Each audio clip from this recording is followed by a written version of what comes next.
life. Huy, moto? Moto?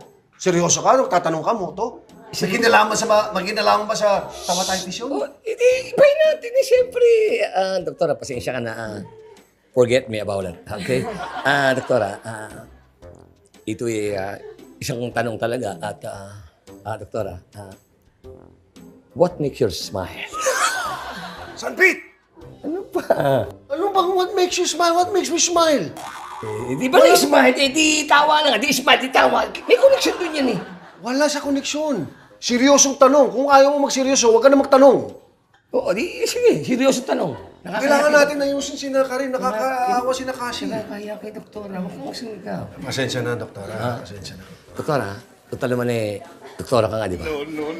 Marunong ka magpili ng tao may tama sa puso. May tama kayo sa puso.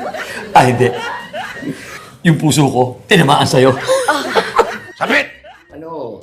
Ako naiinis na ako sa'yo, ha? Oo. Seryoso natin. Doktora, doktora, may pag-asa pa kaya silang gumaling? Ayon sa obserbasyon ko, lalong lumalakas at tumatagal ang bisa ng sakit kapag dumadaming nahawa nito. Mabuti na lang natatatlo pa lang sila. Buti na lang, buti hindi tayo nahawa. Oo nga, doktora. Ano, mabuti. Hindi kami nahawa. Isang prevention talaga dito social distancing. Social distancing. So mabuti yung talagang dito lang tayo. Salamat, Dok.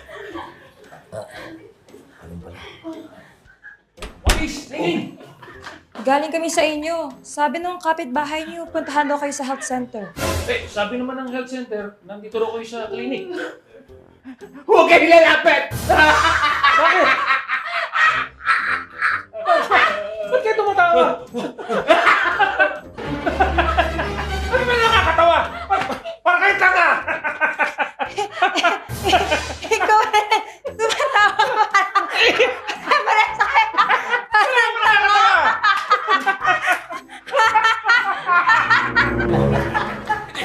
Naku, doktora, patay. 5 na sila.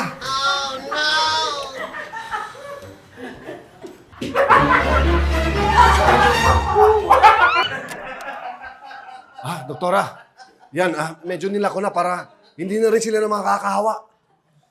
Hindi. Oo, baka naman di epekto yun. Kung gawin na lang natin ganito. Doon tayo sa labas. Sila, ikulong natin dito sa loob ng bahay. O di mas maganda yun siguro para makalaya tayo. Hindi, pero doktora, ano ba talaga dapat natin gawin para nakakaawa na rin kasi sila at saka baka makahawa pa ng